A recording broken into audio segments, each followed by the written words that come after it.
निकाल लेंगे मध्य रचि सुसमाचार उसका 27वां अध्याय और उसकी 46वीं आयत। मत्ती 27:46।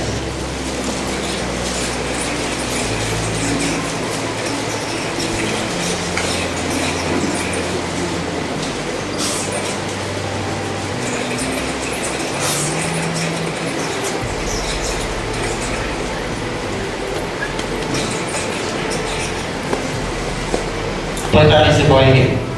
दोपहर से लेकर तीसरे पहर तक उस सारे देश में अंधेरा छाया रहा। तीसरे पहर के निकट यीशु ने बड़े शब्द से पुकार कर कहा, येरी येरी येरी लमा शबक्तनी, अर्थात हे मेरे परमेश्वर, हे मेरे परमेश्वर, तूने मुझे क्यों छोड़ दिया। इस वाणी पर हमारे वरिष्ठ लोकल टीचर श्री आनंद कुमार नाग जी रोगी डालेंगे।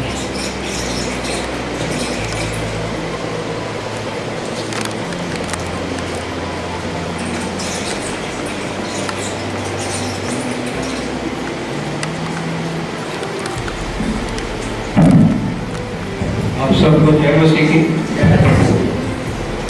धन्यवाद देता हूँ परमेश्वर का। हमारे प्रचार कमेटी अध्यक्ष सुनील जी साहब का, जिन्होंने मुझे इस योग्य समझा कि मैं प्रभु यीशु मसीह के साथ वाणी से सुनी गई ज्योति वाणी को उन्हें बता, तो मैं धन्यवाद। हम लोग आज शुक्रवार के दिन उपस्थित हैं। शुक्रवार अर्थात प्रभु यीशु मसीह के उठाने का दिन। आज के दिन प्रभु यीशु मसीह इस संसार में बलिदान हुए, बलिदान हुए और उस घटना को हम याद करने के लिए उपस्थित। आज से 2000 साल पहले प्रभु यीशु मसीह इस जगत में आए, 800 कर्म किए, उठाए, मृत्यु छुई। हम सब जानते हैं। आज हम समय समय पर उन घटनाओं को याद करते हैं तो ये हमें तरोताजा। तो जिस प्रकार हम बड़े दिन का पर्व मनाते हैं बड़े हर्षोल्लास, उसी प्रकार आज का ये जो दुर्भोग का जो दिन है, प्रभु यीशु मसीह के कलवरी क्रूस पर हमारे लिए बलिदान देना, एक प्रकार से हमारे उद्धार के लिए उसने अपना लहू बहाया, तो इसे हम गंभीरता से स्मरण करना चाहिए। ये नहीं कि प्रभु यीशु जीवित हो गए उसके बाद हम कभी खुशी मनाना है, ऐसा नहीं। यदि हम इस दिन को जैसा वो याद करना है, यहाँ से 2024 साल पहले प्रभु यीशु मसीह क्रूस में कैसा बलिदान हुए, कैसा उनका लहू बहा, हम सब पापियों का, तो उस चित्र को अपने हृदय में गंभीरता से लेना है और अपने मन को गंभीर बनाना, तब हम उस घटना को याद कर सच्चे हृदय। और नहीं यीशु मसीह जीवित हो गए, हम तो दुख होने की जरूरत नहीं, ऐसा बोलना व्यर्थ बात। तो ऐसा बोलना मतलब उस घटना को याद नहीं करना है। इसी के लिए मैं बोलता हूँ, जैसे प्रभोज की विधि में प्रभोज हम लेते हैं, यीशु ने कहा ये मेरी नई बाचा का लोग है जो तुम्हारे पापों के क्षमा के लिए बहाए जाते हैं। मेरे स्मरण जब जब तुम इसे पियो मेरे स्मरण के लिए पिया। तो प्रभोज की विधि को हम बड़े पवित्रता से लेते। उसी प्रकार शुक्रवार का दिन को भी बड़े पवित्रता से गंभीरता से लेना है और यीशु मसीह के उस चित्र को अपने हृदय में अंकित करता कि सचमुच में यीशु मसीह हमारे लिए बलिदान है और उस बलिदान के द्वारा हम चंगे हो गए, हम उनके बड़े कार्य चंगे हो गए, हमारे पाप धुल गए। वो सच्चे विश्वासी होते हैं उनके पर। तो मैं चौथी वाणी पर जो यीशु मसीह ने कही उसके विषय में थोड़ा सा बोलूंगा। पहले जमाने में पिता परमेश्वर ने आज्ञा दी थी कि तुम मेरे नाम से बलिदान करना। और हम नए व्यवस्था विवरण पुराने नियम की किताबों में देखते हैं कि बकरों मेढ़ों बैलों का बलिदान करके पाप अंगीकार किया जाए। उसी के तहत ये जब पुरानी प्रथा चली आ रही, बाद में बकरों और बैलों के लहू से बार बार बलिदान होना, ये सब को त्याग के पिता परमेश्वर ने एक नई वाचा का स्थापना करने की सोची, नई वाचा की स्थापना करने की सोची। और उन्होंने नई वाचा हम सब के लिए बांधी। जैसा कि हम देखते हैं बाइबल में इब्रानियों की पुस्तक में हम देखेंगे उसका 8 और 8, इब्रानियों 8 और 8 में इस प्रकार लिखा है, पर वो उन पर दोष लगाकर कहता है, प्रभु कहता है, देखो वे दिन आते हैं कि मैं इस्राएल के घराने के साथ और यहूदा के घराने के साथ नई वाचा बांधूंगा। तो ये नई वाचा जब प्रभु यीशु मसीह के रूप में हमको अवतारित होती, ये नई वाचा जब बांधी जाती है तो ये जो पुरानी जो रीति रिवाज है, पुरानी जो व्यवस्था है, इसे भूलना पड़ेगा। क्योंकि बाइबल में लिखा है बिना लहू के पाप अपराध शुद्ध नहीं हो सकता है।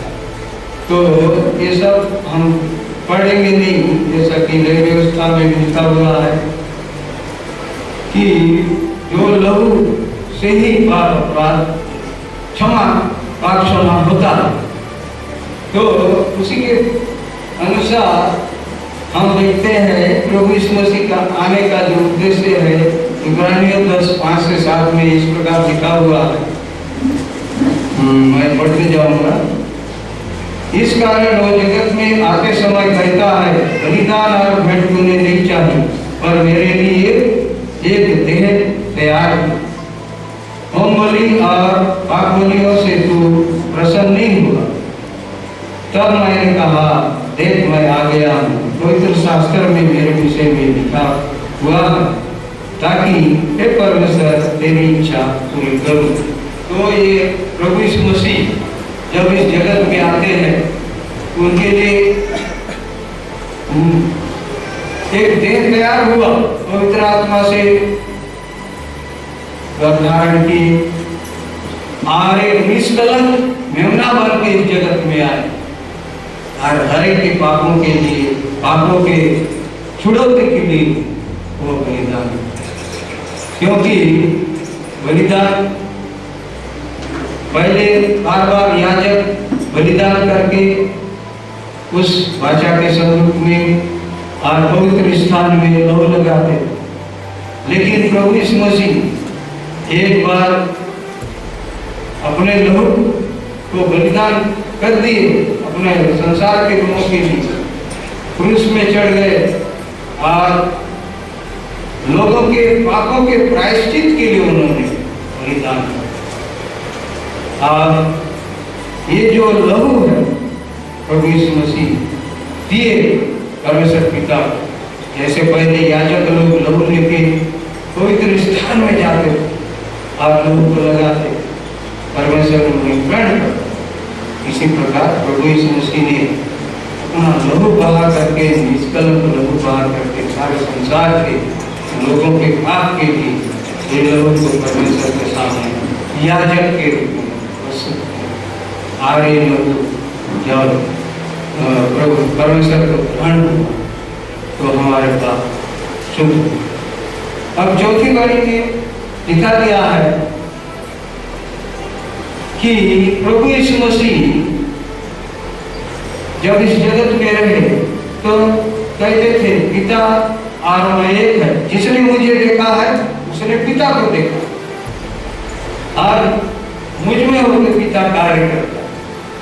और जब भी कुछ होता है, जैसे लाजर को भी जिलाने जाते हैं, तो प्रभु यीशु मसीह पिता से प्रार्थना करके ऊपर की ओर देखते हैं और लाजर जिंदा। अर्थात पिता परमेश्वर उनके साथ हमेशा रहते हैं। लेकिन इस समय में जब संसार के पापों का बोझ प्रभु यीशु मसीह अपने ऊपर लिए, तो इस कारण प्रभु यीशु मसीह को पिता परमेश्वर ने छोड़ दिया। इसीलिए छोड़ा क्योंकि जो वाचा मैंने बांधी है वह वाचा का लहू सारे जगत के पापों के लिए, पापियों के लिए बहाया जाने वाला है। और उस सारे जगत के पाप को यीशु मसीह ने उठाया।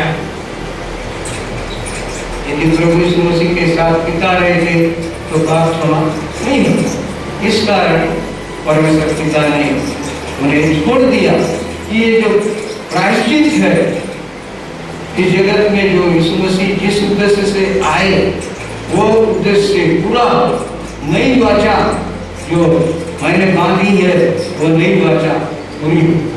इसीलिए पिता परमेश्वर ने उन्हें छोड़ दिया। गेतसेमनी बाग में जैसे दुख उठाने के पूर्व यीशु मसीह गए, प्रार्थना करने लगे। तो चित्रण को देखे, अपने आंखों में, अपने मन में देखे कि मैं किस तरह से मेरा बलिदान होगा।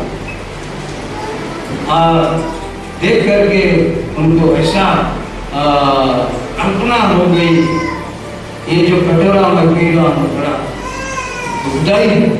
इसीलिए उन्होंने पिता परमेश्वर से प्रार्थना किया कि हे पिता, यदि हो सके तो ये कटोरा मुझ पे बन जाए।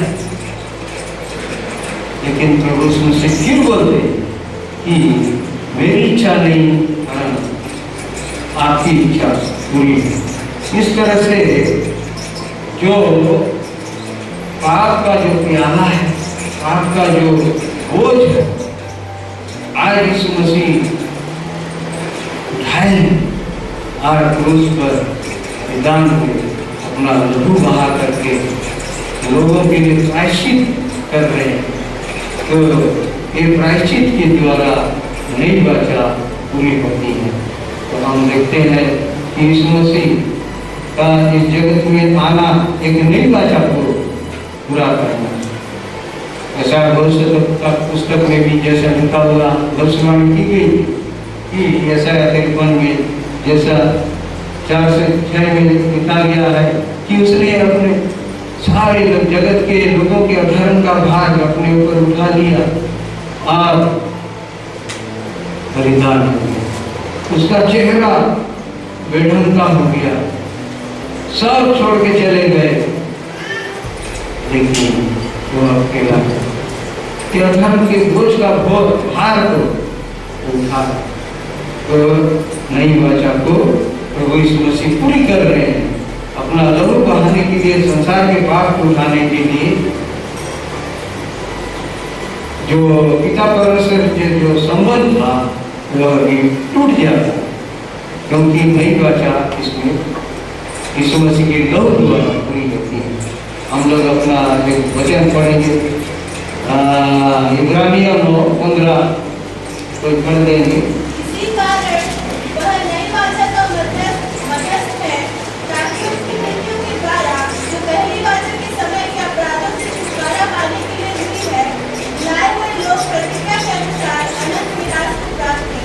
धन्यवाद।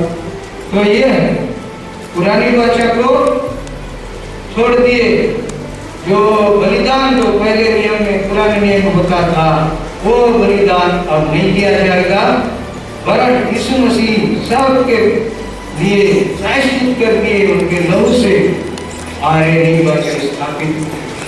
आज जो कोई उन पर विश्वास करता है तो परमेश्वर पिता के वारिस होता है, अनंत जीवन प्राप्त करता है।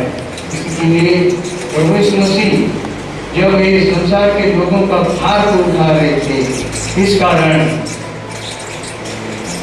पिता से दूर हो गए। उनको ऐसा महसूस हो गया कि पिता मुझ में नहीं है, और इसके लिए बड़े चिंतित भाव से उन्होंने कहा कि हे पिता, हे परमेश्वर, तूने मुझे क्यों छोड़ा। तो वही पिता उसके साथ हमेशा रहता था, लेकिन वो संसार के लोगों के लिए प्रायश्चित बोला यीशु। इस कारण प्रायश्चित के लिए ही पिता परमेश्वर ने यीशु मसीह छोड़। तो हम अंत में एक वचन आज पढ़ेंगे, इब्रानियों